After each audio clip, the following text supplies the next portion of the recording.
Hey guys, Steven here, Fanatic Perspective.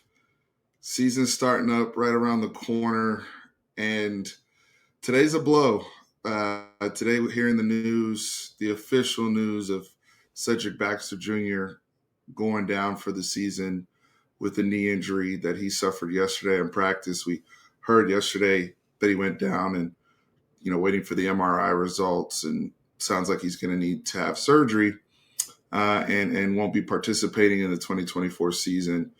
One that we're all very excited about. First year in the SEC, coming off of a 12-2 season in the playoffs, where Cedric was, very key part of our offense as a true freshman, as a five-star recruit. Came in rocking and rolling, earned the starting job at the beginning of the year, complimented Jonathan Brooks, who was, one of the best running backs, if not the best running back in the country last year, and ultimately a second-round pick when he tore his ACL. He partnered up with Jaden Blue. This is a big loss for Texas. I'm not going to sugarcoat that. I know a lot of people are saying next man up and all those things, and you have to have that mindset, especially if you're in the locker room. If you're in the running back room with Tashard Choice, we've had nothing but praise for Tashard Choice with how he's, A, put this room together, B, what he's brought to Texas culture, and him being one of the most bona fide running back coaches, position coaches in the country. So while it stinks and there's a lot to discuss here, you have to have the mentality of next man up and count on that depth. That's why Tashard Choice put that into play. I want to start here first, though. Here's why it is a big loss, and I am going to be concerned and have my questions until we see the season starts. Number one, pass protection and overall knowledge of the offense. One of the biggest things that impressed me about Cedric Baxter Jr. last year was, as a freshman, he knew the entire offense to the point where Steve Sarkisian was not restricted as a play caller whenever he was on the field. You saw multiple times, even in the Bama game, where we went empty and we'd either throw the ball to him or have him run routes, out of the slot or out wide. He would motion, and he was reliable as a pass blocker. And pass pro is very, very important with young backs, which can make or break while they're on the field.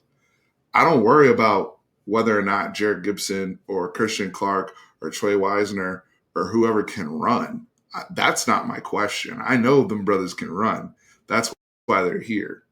And the most transferable trait from high school to college is just the ability to run and make people miss. So I'm not worried about that. What I'm concerned about is my play caller, in this case Steve Sarkisian, going to be restricted because I'm putting someone on the field who we don't necessarily trust from a pass pro perspective.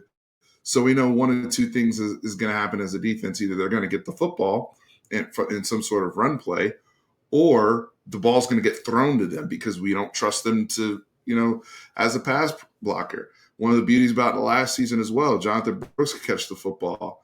Savion Red was dynamic in terms of catching and dirty yards, and what we did with his package.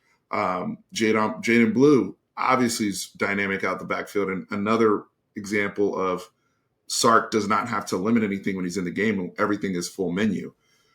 Now with this loss of Baxter, and we saw how perfectly they complemented each other at the end of last season when Brooks went down, we are going to need, whether it's Trey, who's been here a little bit now, or the two young boys to step up to the point where we can be full menu when you're on the football field. My biggest concern is those intangibles and those dynamics. And look, we're going to have to lean more on Quinn in the passing game and the offensive line. Everybody's going to have to step up because the next concern is the dirty yards. I mentioned Savion Red earlier. He became a go-to guy for us for short yardage. Cedric Baxter Jr. was probably one of our biggest backs, if not our biggest guy at 220, who we used a lot in short yardage. Jonathan Brooks is a dog, so we use him a lot. And we're, a lot of people are going to get to this point in the video and say, Steve, Jaden Blue, RB1, I'm with you. And look, I call the brother Sonic. That's that because when people ask me, what do you compare Jada Blue to? I compare him to Sonic. Like that's how he runs. But he is a guy that's going to need a co-lead, and I'm not wanting to ask Jaden Blue to do every single thing and then put more wear and tear on his body and knock him off sync from the big season that I know he's bound to have. I want to keep him in his work share range, if that makes sense. I want to keep Jaden Blue in his work share range to maximize his efficiency as a breakaway runner and somebody that is a dynamic part of our offense. But those dirty yards, those 3rd and 2s, those goal line uncomfortable sets, especially since we don't have a running quarterback or anything like that, where are those yards going to come from and who are we going to rely upon for that work, right? I look at a guy like a Jared Gibson. Yes, he's young, all those type of things, but body type, I like what he can offer, especially from looking at his film in high school. But that's something that the coaching staff is going to have to uncover. If we can get an answer to that and be serviceable in that area and still, like I said, be full menu when Jaden Blue's not on the field, we're cool, right? Because we're leaning on this passing game more this year. Sark still has that balance of 50-50 as well as mixing in his screen work. But it is imperative that whoever is coming along to replace him, we have that ability to pass block, or else it starts to lead to compounding more issues. And that's where injuries can get you in trouble. So, yes, it's next man up. Blessing is, we have one of the best medical staffs. I have no doubt about that Cedric Baxter is going to be back and be still contribute to this program like he's already done.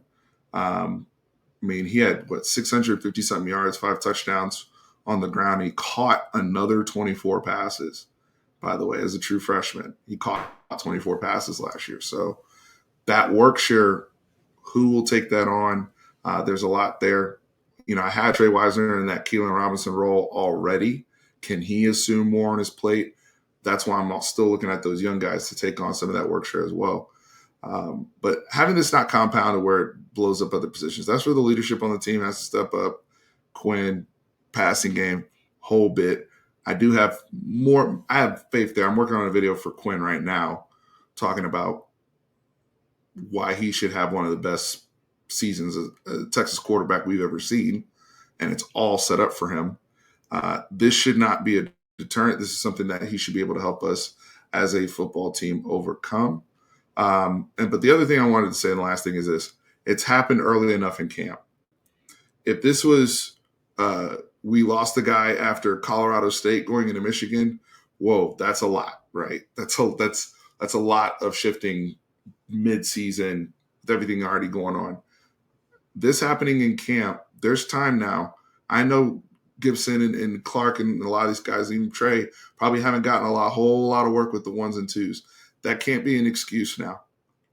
Can't hit the portal right now. So you're going to have to ramp guys up and get them going with that work. The fastest way to get up to speed is getting work with the 1s and 2s in practice. So by the time the season gets here, at least they're up to speed to where they're comfortable being in the game and running behind the offensive line that they know they'll be running behind when live ball starts. So, yeah, let me know in the comments how you feel about this.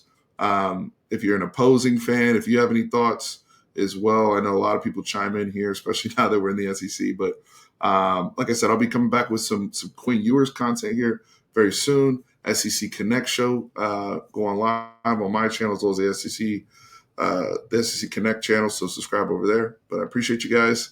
And get well soon, Cedric Baxter. Tough blow. We're going to miss you. But, it's ready to see what these young boys have in Coach Choice's room. Guys, remember, subscribe a whole bit. Follow all that. Hit the like button. I appreciate y'all. Remember, horns always up. Okay.